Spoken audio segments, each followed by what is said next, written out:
अब चलते हैं अपने प्रॉब्लम नंबर 2 पे। A certain corner of the room is selected as a origin.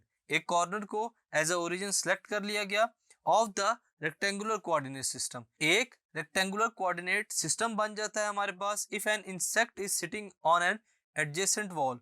अगर एक सामने वाली दीवार पर एक कीड़ा बैठा है at a point coordinates are, उसके कोऑर्डिनेट्स क्या है एक्स और y 2 1 0। X y z coordinates क्या बन जाएंगे 2 1 और 0 इन यूनिट्स ऑफ मीटर, और इनकी यूनिट क्या होगी metre. What is the distance of the insect from this corner of the room. तो जो गिवन कॉर्नर है वहां से लेकर उस इंसेक्ट का कितना डिस्टेंस है, हम लोगों ने फाइंड करना है distance OP which is equal to R।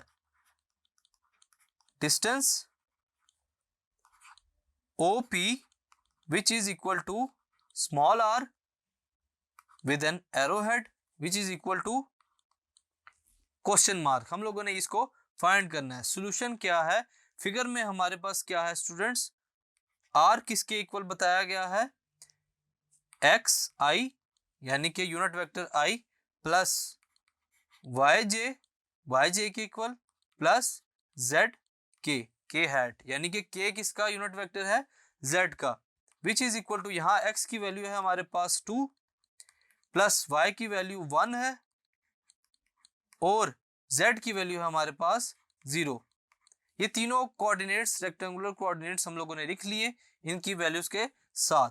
तो r की वैल्यू जो हमारे पास आएगी स्टूडेंट्स वो बनेगी 2i plus j। So magnitude of r, अब देखते हैं मैग्नीट्यूड ऑफ r क्या है। मैग्नीट्यूड ऑफ r फाइंड करने के लिए हमारे पास फार्मूला है r hat will be equal to square root of x square plus y square plus z square. यहाँ पे एक्स वाई और जी की वैल्यू को पुट करेंगे तो हमारे पास 2 स्क्वायर प्लस 1 स्क्वायर प्लस 0 का स्क्वायर।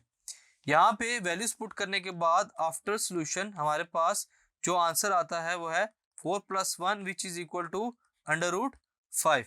सो r की वैल्यू हमारे पास क्या होगी 2.2 मीटर। तो ये है स्टूडेंट्स r वो डिस्टेंस इंसेक्ट का उस पॉइंट से उस कॉर्नर से वॉल के जहां पर वो लाई कर रहा है। हमने इसके कोऑर्डिनेट सिस्टम को यूज करते हुए इसका डिस्टेंस मेजर कर लिया।